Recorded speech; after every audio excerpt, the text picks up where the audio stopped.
नमस्कार. तुम्हा सर्वांचे माझ्या स्वयंपाकघरामध्ये खूप खूप स्वागत आहे. पूर्वीच्या काळी प्रत्येक आई आपल्या मुलींना समोर बसवायची आणि स्वयंपाकघरातल्या छोट्या छोट्या गोष्टी शिकवायची आणि म्हणूनच प्रत्येक घरातली आई, आजी आणि अर्थात आपली आई सुद्धा उत्तम सुगृहिणी आहेत. कारण त्यावेळी म्हटलं जायचं की सासरी जायचंय, प्रत्येक गोष्ट जमली पाहिजे, चल बस समोर इथे असं करून दाखव, हे बघ हे असं करायचं असतं. पण काळानुसार पद्धत बदलत गेली आणि मग हेच वाक्य बदललं. आयुष्यभर तेच तर करायचं असतं, शिकेल आपोआप, जबाबदारी पडली की जमतं सगळं. आणि कालांतराने मुली सुद्धा शिक्षणासाठी घराबाहेर पडल्या. चुकीचं काहीच नाही, अतिशय उत्तम आहे. पण या सगळ्यामध्ये मुली हॉस्टेलवर राहू लागल्या. आपल्या आईला स्वयंपाकघरात काम करताना पाहत नव्हत्या किंवा त्यांना मदतही कमी प्रमाणात केली जायची आणि त्यामुळेच मुलींची शिक्षण झाली, लग्न झालं की मग स्वयंपाकघरात पाऊल ठेवल्यावर आपसूक आईला फोन जातो, आई हे कसं करायचं? अगं ही या रंगाची डाळ आहे, त्याला काय म्हणतात? ती डाळ कशी करायची? आई कणिक कशी मळायची? भात लावतीये, कुकरमध्ये पाणी किती घालायचं? आणि असेच अनेक प्रश्न मुलींना पडू लागले.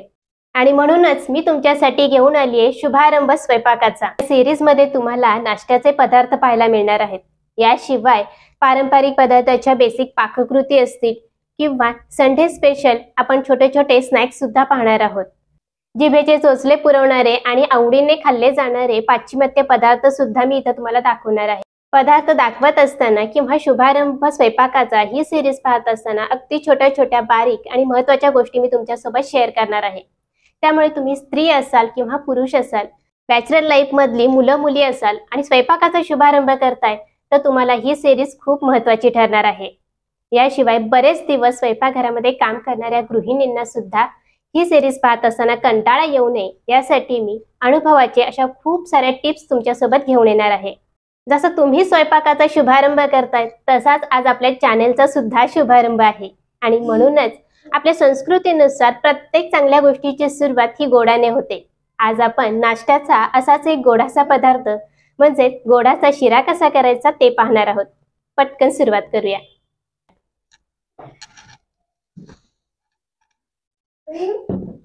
आज आपण 1 कप रव्याचा शिरा करणार आहोत. त्यासाठी इथं मी मेजरिंग कप घेतलाय. या कपने आपण 1 कप रवा मोजून घेऊयात.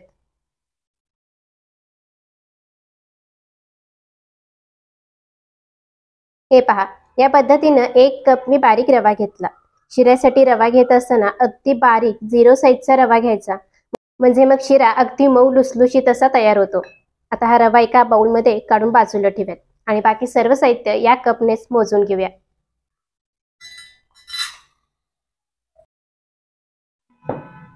तर या ठिकाणी मी 3/4 कप साखर घेतलेली आहे.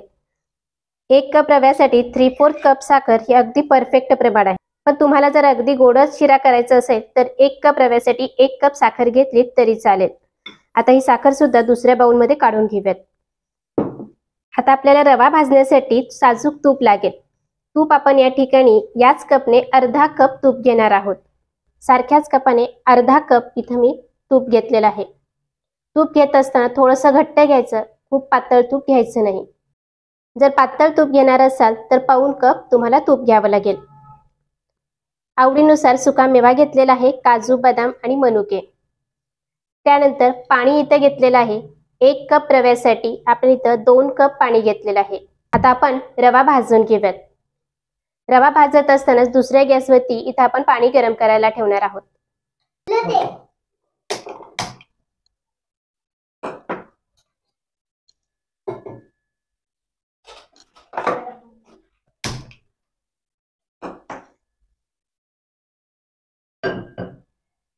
गॅसवर कढई गरम करत ठेवली. यामध्ये घेतलेलं संपूर्ण साजूक तूप घालून घेऊ.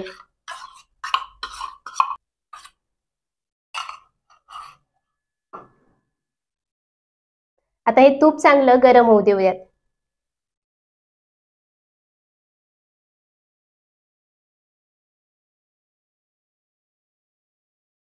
आता तूप गरम झालंय.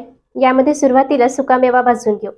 तर काजू आणि बदाम, मनुके आपण थोड्या वेळाने घालणार आहोत.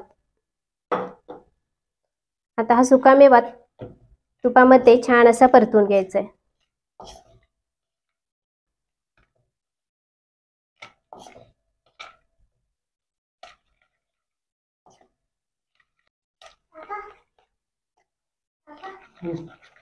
तर बघा काजू बदाम थोडेसे फ्राय झालेत. आता यामध्ये मनुके सुद्धा घालूयात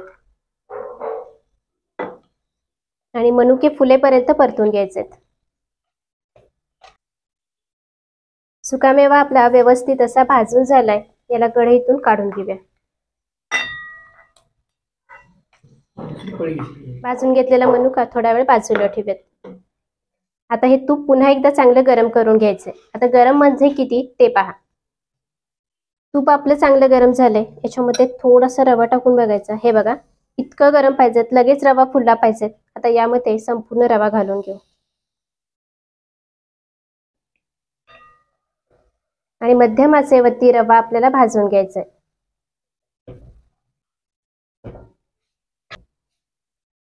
रवा भाजत असताना गॅस अजिबात मोठा करायचा नाही, नाहीतर मग रवा पटकन वरून करपतो, थोडा खरबरीत होतो आणि नंतर मग तो मऊ लुसलुशीत असा शिरा तयार होत नाही. गॅस मध्यम किंवा कमी ठेवायचा आणि रवा हलका तांबूस रंग येईपर्यंत परतून घ्यायचा.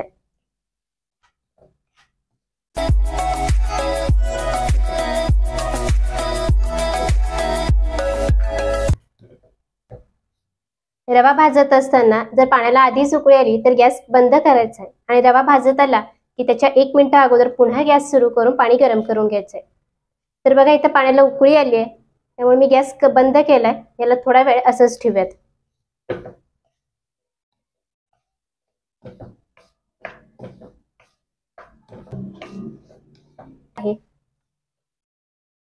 दुसऱ्या गॅसवरती जे आपण पाणी गरम करत ठेवलं होतं त्याचा गॅस सुद्धा जो बंद केला होता तो सुरू करून घेऊ. गॅस मोठा ठेवायचा आहे आणि या पाण्याला एक खळखळून उकळी काढायची आहे. उकळी आली आहे, गॅस बंद करायचा आहे आणि हे उकळतं गरम पाणी या रव्यामध्ये घालायचं आहे. पाणी घालत असताना मात्र अगदी सावकाश घालायचं, नाहीतर मग सगळं अंगावर उडू शकतं. अगदी सावकाश पाणी यामध्ये घालून घ्या.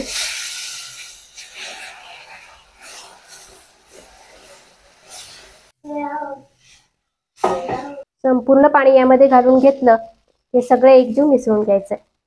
बघा रवा आपला व्यवस्थित भाजला होता, पाणी सुद्धा उकळलेलं होतं, त्यामुळे रव्यानं पटकन पाणी सगळं शोषून घेतलं.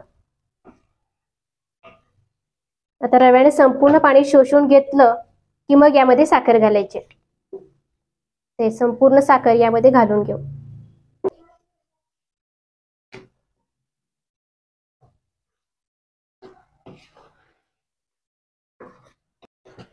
याच्यामध्ये काही गाठी झाल्या असतील तर ते सगळ्या फोडून घ्यायच्यात आणि एकजीव मिसळून घ्यायचं.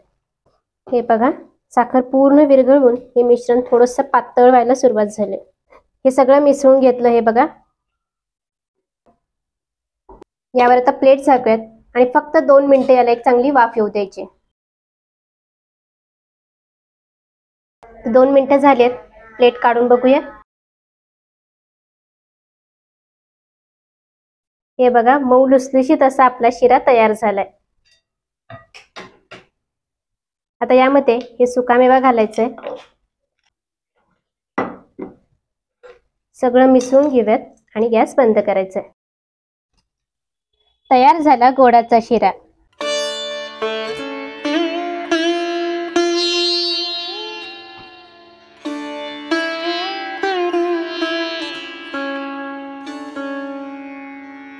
माझ्या दृष्टीने सुगरणीची व्याख्या जरा वेगळी आहे.